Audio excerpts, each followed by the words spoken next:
ओरे गिरधारी मोय आशा लागी मन में ओरे बनवारी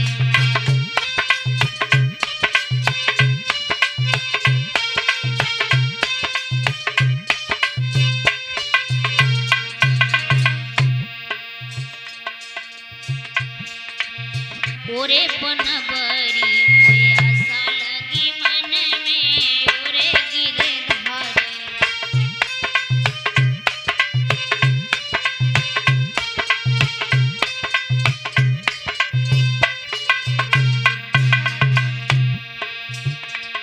गिरधरी तोए मीरा पुकारे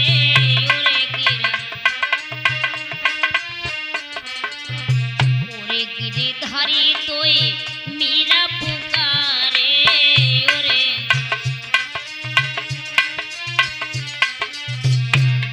अरे जहर तो पिलायो तुम पहुंचे भाई छन में जहर तो पिलायो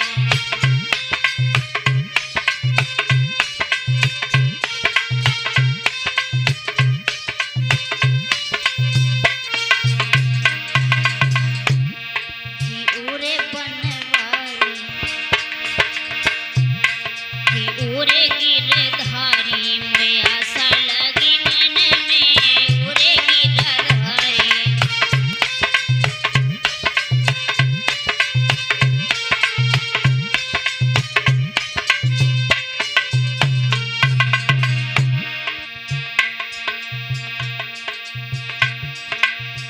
ओरे बनवारी तोए द्रौपदी पुकारे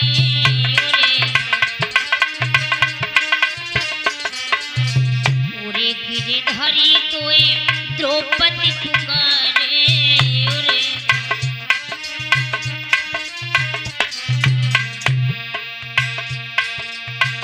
क्षीर तो बढ़ायो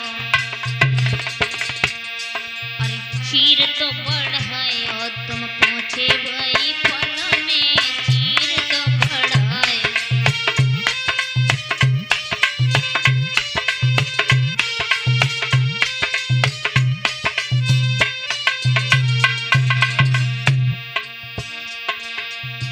ओरे गिरधारी मोय आशा लगी मन में ओरे बनवारी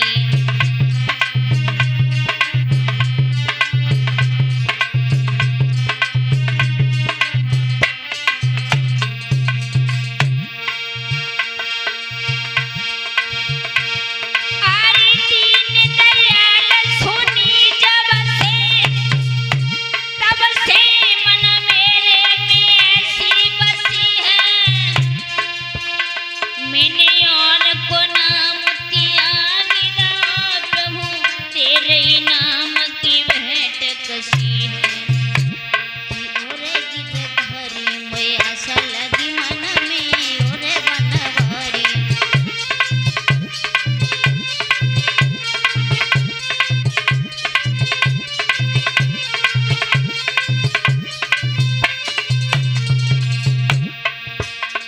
अरे पाती जब आई तब घबराए नरसी पाती जब अरे पाती जब आई घबराए थे नरसी पाती जब अरे भात तो भराए अरे भात तो भराए और रामा के आंगन में भात तो भराए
परमादड़ी बाहर से आए हुए महानुभावों,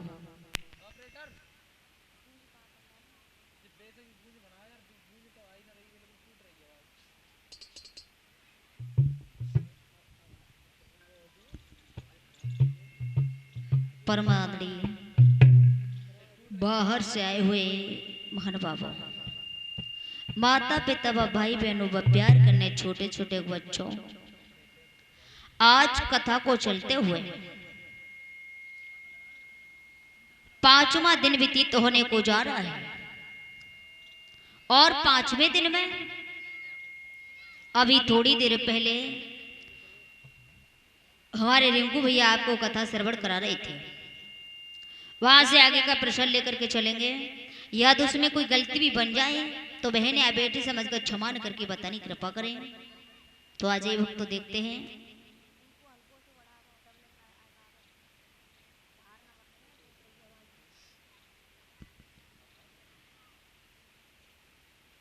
सुखदेव जी महाराज और जिस समय गंगा के तट पर बैठे हुए थे,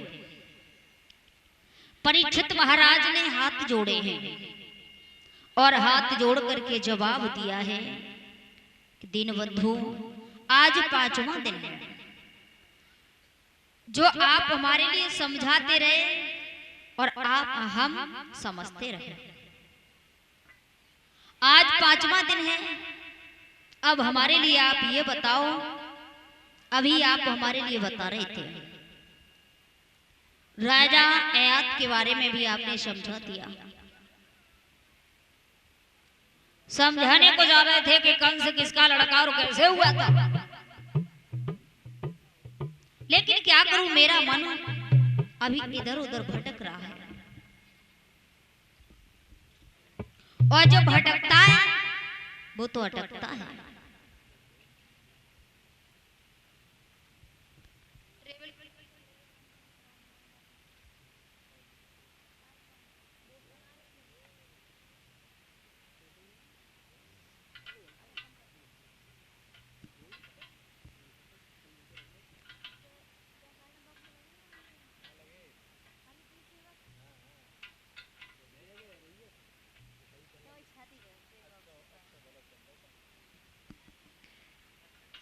हाँ, तो अजय भक्तों, इधर परीक्षित महाराज ने और सुखदेव जी महाराज से सवाल किया है कि दीनबंधु, आज मुझे 5वां दिन है और 5वें दिन में आपने जो कुछ मुझे सुनाया, श्रवण कराया, मैंने वही किया। लेकिन क्या करूं, अभी तो मैं भटक रहा हूं। और भक्तों, जिस संसार में, इस दुनिया में आने के बाद जब तक इंसान की सांस रहती है और जब तक जीव जिंदा है, तब तक सारी जिंदगी यूं ही भटकता रहता है।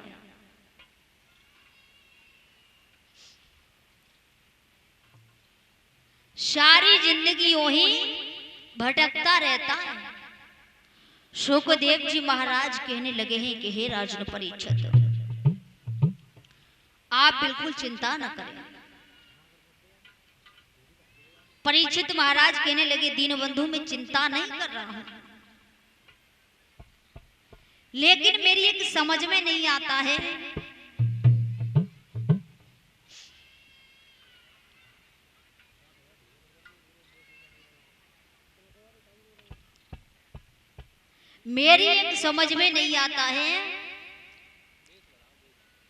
कि सब कुछ होते हुए और फिर भी मेरा मन भटक रहा है। सुखदेव जी महाराज कहने लगे हैं, हे राजन परीक्षित,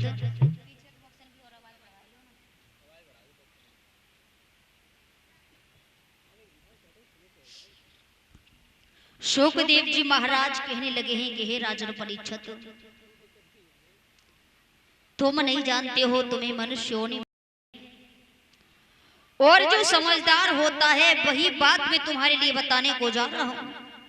जो समझदार होता है हमेशा सोचेगा हमें इस जन्म में तो एक मनुष्य योनि मिली है। तुम क्या सोच रहे हो?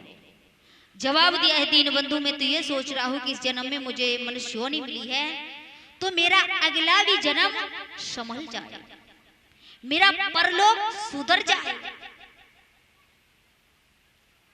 सुखदेव जी महाराज कहने लगे कोई बात नहीं है हे राजन परीक्षित, दुनिया सोचती है अपने जीवन के बारे में, जन्म लेने के बाद हमें कैसे अपना जीवन व्यतीत करना है और कैसे अपना आगे का जीवन संभालना है, दुनिया सोचती है। लेकिन भक्तों, एकाध ही ऐसे होते हैं जो अपने जीवन के बारे में सोचते नहीं है। अरे कोई भी सही, साधु सही, संत सही, महात्मा सही, लेकिन सब अपने जीवन के बारे में जरूर सोचते हैं। और जीवन के बारे में सोचते नहीं तो क्यों गोली फांसी खा के क्यों नहीं मरते हैं? दुनिया चाहती है कि हम अच्छी जिंदगी जिए और अच्छी जिंदगी जिए, अच्छे लोगों की संगति करें, अच्छा नाम करें, दुनिया चाहती है। अब वैसे भगवान का भजन नहीं हो पाएगा क्या? घर में बैठ के भी भजन हो सकता है, घर में बैठकर भी भजन हो सकता है, चाहे कहीं चले जाओ वहां भी भजन हो सकता है।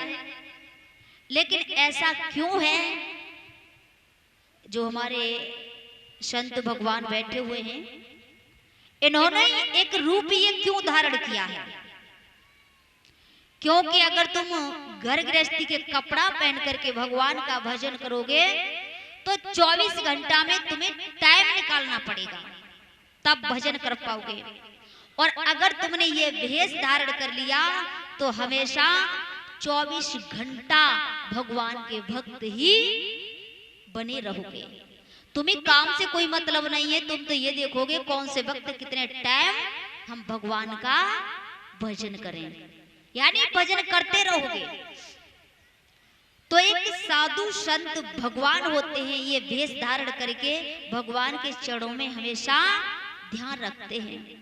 और घर गृहस्थी के कपड़ा पहने के तो महाराज 24 घंटा में थोड़ी देर को टाइम देखता है कि हमें थोड़ा टाइम मिल जाए तो भगवान को नाम ले लें।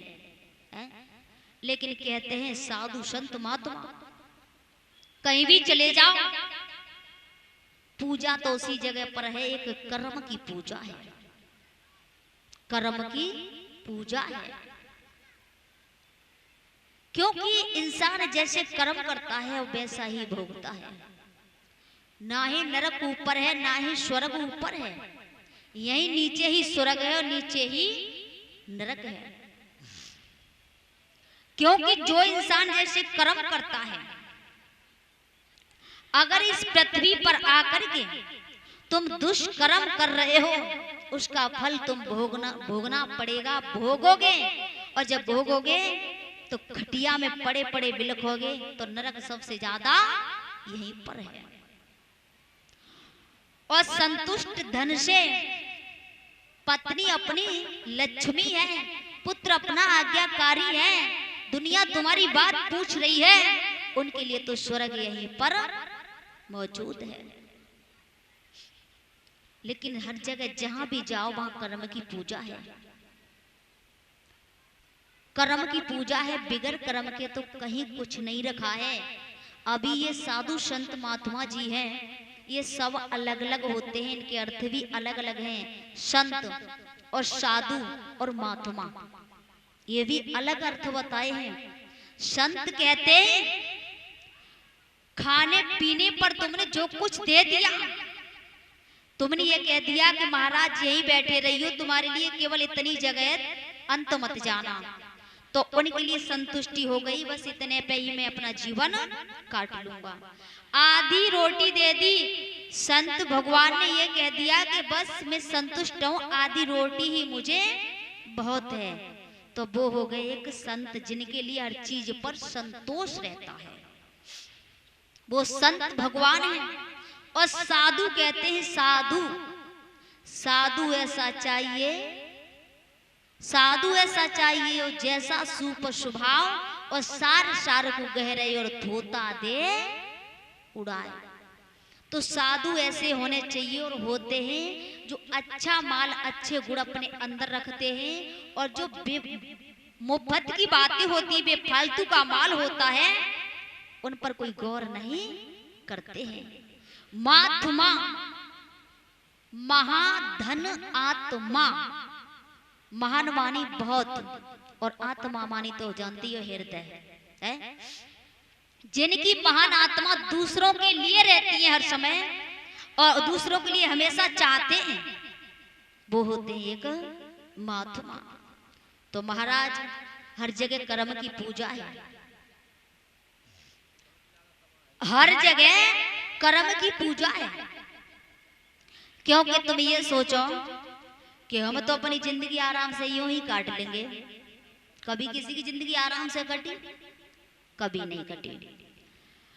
अगर अपनी जिंदगी काटोगे तब भी तुम्हें कुछ ना कुछ उपाय करना पड़ेगा। परदेश जाओगे, मेहनत करोगे, उसके बाद पैसा मिलेगा और तब कहीं तुम अपना पेट भर पाओगे। साधु संत अगर ये सोचे घर गृहस्थी के लोग कि मेरा तो जीवन कट जाएगा, मैं तो साधु हो जाऊंगा तो मेरा जीवन कट जाएगा। साधुओं की भी कहीं वैल्यू और कदर नहीं है। अगर साधुओं की कदर है तो एक काहे से, एक कर्म से, एक कर्म से। और तुम जाए कि राक्षस गिरी करो, कहूँ साधु बन जाओ, कहूँ मड़ी पे रान लगो, कहूँ मंदिर पे रान लगो और तुम कहू दो चार गारी गलौज करो, दारू पियो या मतलब मांस मदरा खाओ, तुम्हें कोई पूजेगा? भले साधु संत हो लेकिन कोई नहीं पूजेगा। तो महाराज हर जगह एक कर्म की पूजा होती है। कहीं भी चले जाओ लेकिन कहीं सफलता नहीं है बिगर कर्म के। इसलिए महाराज हम तो यही कहना चाहते हैं। सुखदेव जी महाराज कहने लगे, हे राजन परीक्षित, जो दुनिया में जन्म लिया है तो हर किसी को सोचना चाहिए, मनुष्य को अपना कर्म भी करते जाओ, अपने जीवन के बारे में भी सोचते जाओ। लेकिन इंसान सा होगा तो जीवन के बारे में सोचेगा और राक्षस होगा तो कोई मतलब नहीं है उसे, क्योंकि वो तो राक्षस ही है। वो तो राक्षस है, उसे क्या मतलब है? क्या मेरा जीवन और क्या मिलेगा, कैसा मिलेगा, उसे कोई मतलब नहीं है। तो कहने का मतलब, हरि को भजन पेट को धंधो और नाय करे सो आखिन सो अंधो। महाराज हर जगह कर्म के बिगाड़ कुछ नहीं है। अच्छे कर्म है तुम्हारे, दुनिया तुम्हें नमस्कार प्रणाम करेगी, तुम्हारी पूजा करेगी। और कर्म खराब है तो तुम्हें कोई द्वारे पर भी नहीं बैठने देगा। समझदारी की बात तो ये होती है। और माफी चाहते हैं, मैं कोई इतनी बड़ी कोई ज्ञानी विद्वानी नहीं है, लेकिन जो बताते हैं उसी तरह से मैं आपके लिए बता रहे हैं। क्योंकि ये शरीर बनाया है और तुम्हारे अंदर ये मनुष्य योनि तुम्हें मिली है, तो कोई राम राम नहीं करते है। और अगर तुम लोगों की भी घर में बूझ है और बुढ़ापा है तुम्हारे तन पर, तो बूझ कब तक है? जब तक तुम्हारे पास पैसा है तब तक। और पैसा नहीं है और शरीर भी तुम्हारा एक वृद्ध हो गया, बुढ़ापा आ गया और पैसा नहीं है, तो तुम्हें घर वाले भी पानी होश में नहीं देंगे। क्योंकि महाराज हर जगह पूजा है तो एक काहे की, एक बुद्धि और पैसा की। पैसा नहीं है, बुद्धि नहीं है तो कुछ नहीं है। पैसा नहीं है और बुद्धि नहीं है तो महाराज कुछ नहीं है। जो दुनिया में एक दूसरे की चाहत है और वैसे है कोई किसी का नहीं, न साथ आया न साथ जाता है, लेकिन केवल इतना है कि जीते जी एक दूसरे का सहारा लेकर के जीते हैं। क्योंकि जन्म दिया है तो जीना तो पड़ेगा। तो बता, तो यहां तक दिया है कि रूप को देखकर इतनो इठलावे मत, और जिंदगी में रूप तेरे साथ न जाएगो। और माया की तू भर ले जेठ मन चाहे कितनी भी, पर जाएगो संसार से तब सब यही पड़ो रह जाएगो। दौलत और औरत पे इतनो तू फूले मत, और यही फूल तुझको और कांटा बन जाएगो। बीवी और बच्चे साथ न जाए तेरे, और मरने के बाद तू मिट्टी में मिले जाएगो। तो बता, तो यहाँ तक दिया है भक्तों। इसलिए बताया है कि इस जिंदगी में, इस जन्म में घमंड ना करें, क्योंकि घमंड जिसने किया, कह देते न भले शाम को इंसान मर जाए और 1 घंटा बाद की लाश पे खड़े है कि जाए के देखियो, तो तुम पकड़ोगे तो लकड़िया जैसे कड़क रह जाएगो। तब क्या कहता है कि ठंडे के मारे लाश बाकी अकड़ गई है। लाश ठंड की वजह से नहीं अकड़ी, क्योंकि जीते जी उसमें अकड़ थी, इसलिए मरने के बाद भी उसकी अकड़ नहीं निकली। इसलिए बताया है भक्तों।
शरीर भी एक दिन की तरह बना दिया है।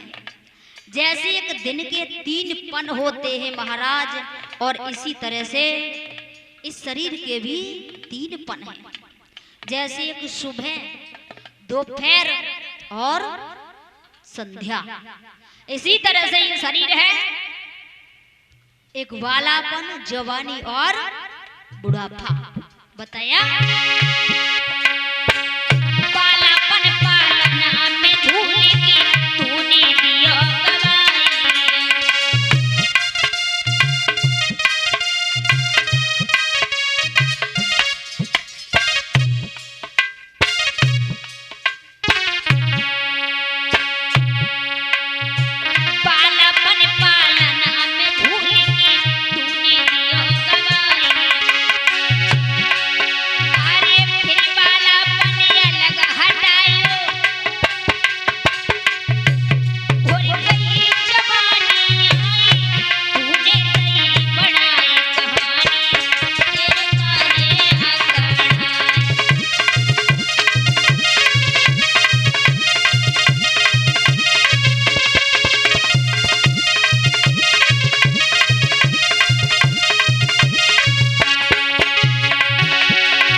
दुनिया में आने के बाद सुबह का वक्त गया,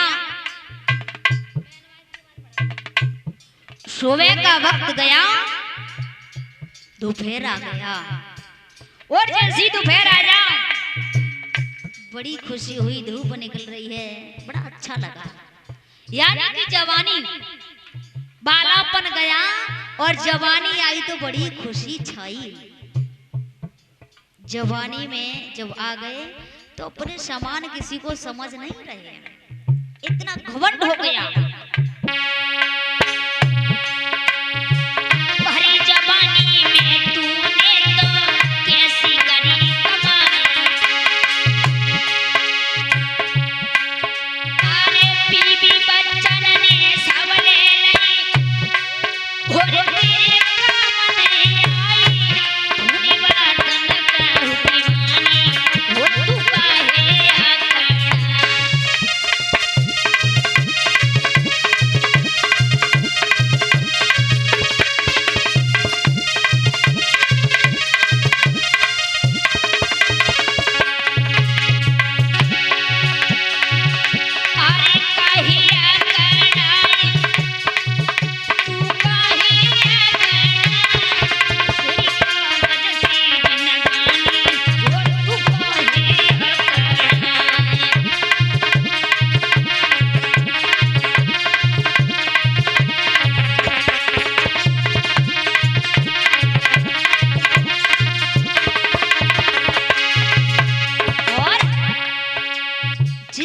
खातिर दुख झेले और जिसकी खातिर उल्टे सीधे बोल सुने। अरे ऐसी माया कमाने से क्या फायदा। बुढ़ापा आया, घर वालों ने ठुकरा दिया, टूटे खटोला हम पड़े पड़े बिलख रहे हैं। तुम्हारे पास पैसा है तो सब कुछ है, पैसा नहीं तो आराम से देखो मुंह की ओर। तब भगवान को याद कर रहे हैं। गई जवानी आयो बुढ़ापो, घर से जाओ ठुकरा। नाती पोता ने खोयवत, घोड़े उलटे रहे बतराई। कोई दे में हाय पानी, वो काहे आकड़ाई।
गोविंद भगवान की, बोली वृंदावन बिहारी लाल की।